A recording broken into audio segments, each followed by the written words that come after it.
Welcome. You've just entered the beautiful Bedford Village Common. Come with me today on a tour of the Bedford Village Common so you can start to see the features that are here already, both grand and small, and what's planned for the Common. This beautiful open space may one day become a picnic area. In front of me are beautiful natural birdland meadows, and I hope you can hear the beautiful bird songs that I'm hearing now.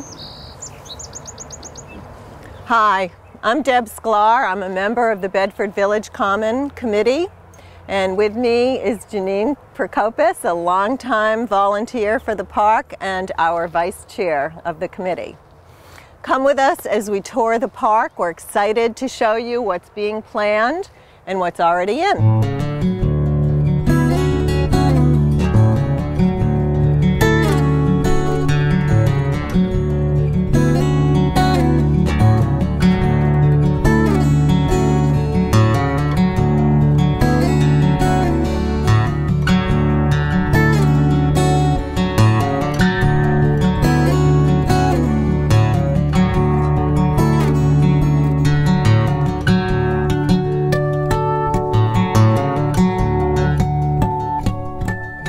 But before we begin our tour, we have a really special announcement that we'd like to make. About 10 months ago, we went to the town council as the committee and requested impact fees to help us get a big start with the construction of the park.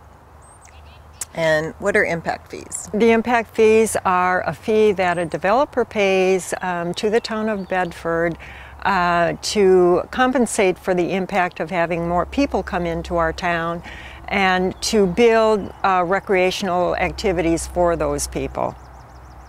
If they're not used within a certain amount of time, then those impact fees have to be returned to the developer. So we asked for $110,000 of impact fees. We did not get the $110,000, but we were granted $60,000 of impact fees. However, it came with a challenge, a huge challenge.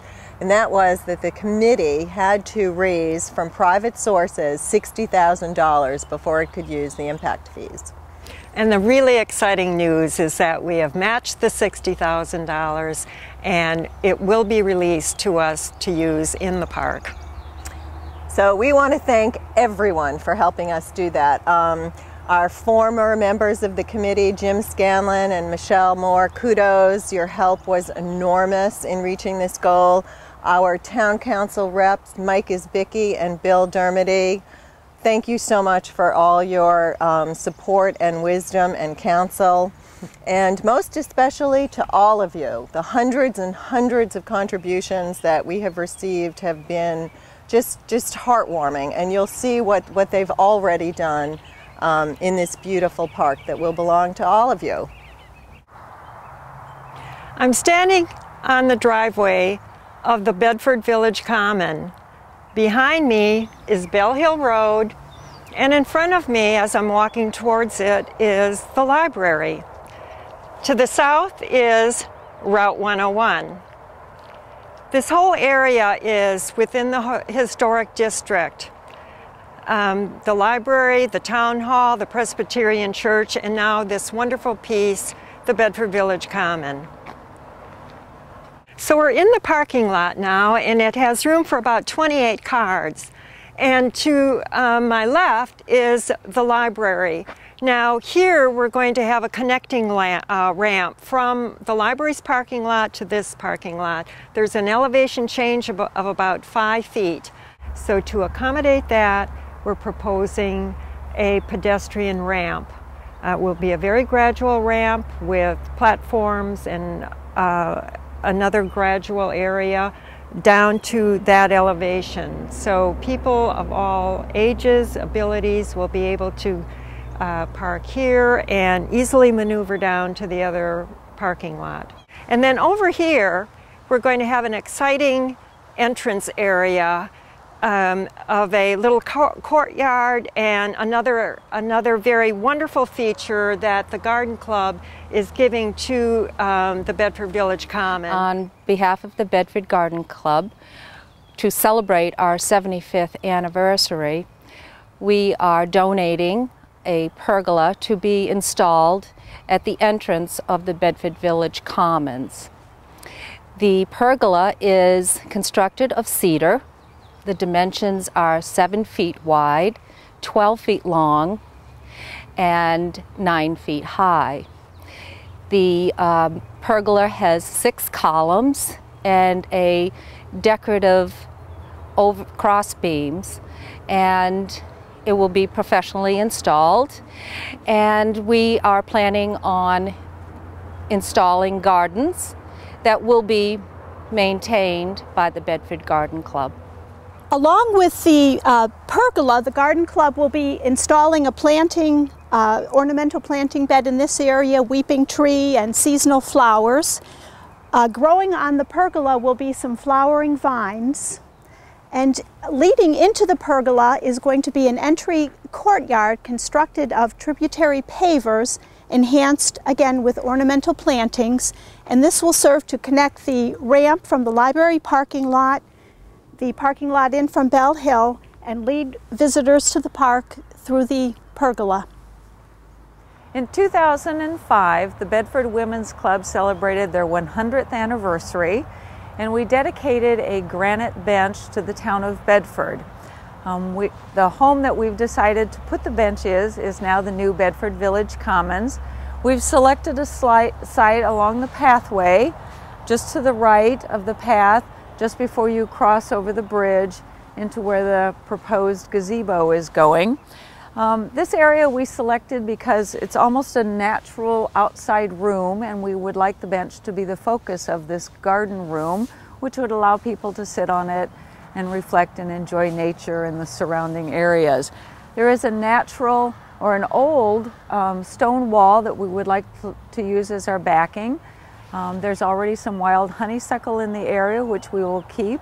There's some gorgeous ferns in the area. We will also try to clean the area up and enhance that. The bench is a large granite bench, and on the top is the Bedford Women's Club logo. And along the front edge of the bench, the saying is 100 years of service and friendship to our community. Thank you. So how much money has gone into this already?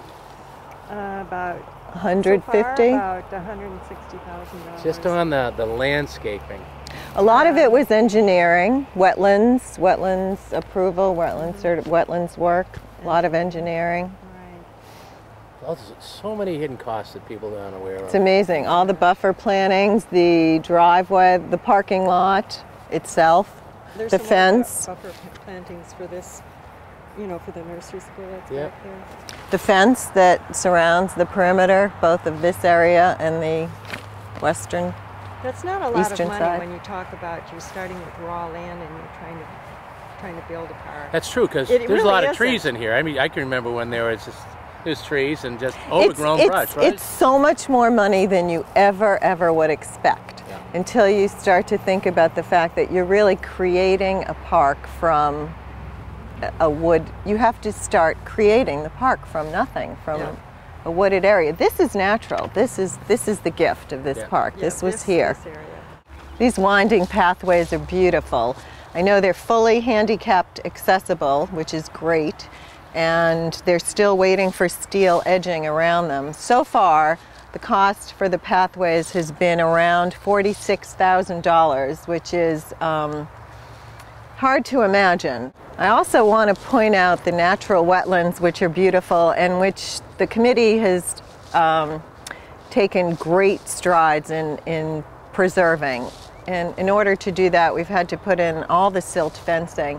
That's another enormous, unseen, and usually unthought of cost, but that all adds to the infrastructure costs of the park. Well, another beautiful feature of the park, but also one that performs a very necessary function, is the beautiful bridge with the lovely stone head wall. And that enables us to cross over the natural wetlands, as well as hiding the culvert. And thanks to all of you who've generously donated, we're able to add these beautiful elements to the park. the bridge is going to take us into the grassy knoll, which will be the home of the bandstand. So let's continue on. Oh, Janine, it's so nice here. This is the grassy knoll that we've spent so much time talking about, and this is the location of the bandstand. So if we can talk just a little bit about the bandstand, and if you can tell us, describe some of the architectural features of it. The bandstand, actually, you're seeing two stakes here, and this general area is where the bandstand will be located. It is a 24-foot wide structure, a 24-foot wide diameter. It's octagonal in design. It will have 8 pillars. It will have a cedar wood roof, and hopefully a cupola on top, which will replicate the one that's at the town library. And above that will be a weather vane, which will replicate the one that's at the Presbyterian Church.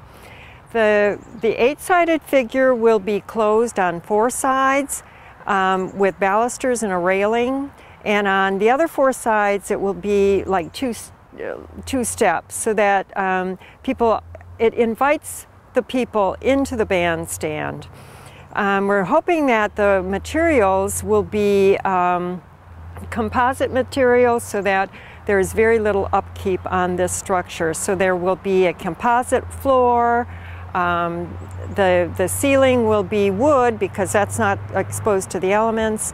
But you know, we're all gearing it towards it being a structure that can last for a long time with very little upkeep. And I want to point out that the entire park is going to be lit, which will allow for nighttime strolls and concerts that go into the evenings. Also, the bandstand will be electrified, so obviously musicians can own it, but it will also be a thing of beauty. Particularly at night from Route 101 as you're riding by to see a lit bandstand. The lit winding walking paths will be a sight to see. But let's talk about the bandstand. I know that I'm imagining all different kinds of activities that might take place here, but can you describe some of the activities that you and the committee think might occur around the bandstand, in the bandstand? Well, the first one that comes to mind is, of course, concerts on the Common. And in addition to that, there's a Bedford Performing Arts group in the area this would be a perfect place for them to do both practices and performances. In addition to that, art fairs.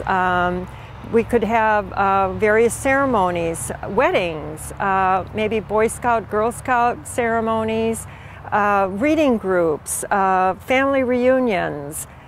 All kinds of activities could be here right in this grassy knoll area.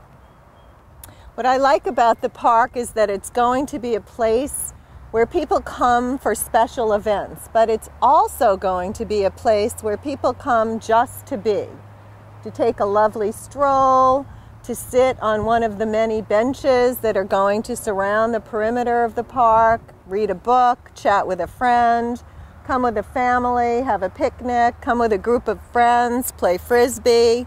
It's really quite nice. The other thing that I'd like to point out being here is how much larger this area is when you're actually standing in it. I hope you can get a sense of that. When you ride by on Route 101, it's a little deceiving. This is really going to allow hundreds of people to enjoy those summer concerts you were talking about.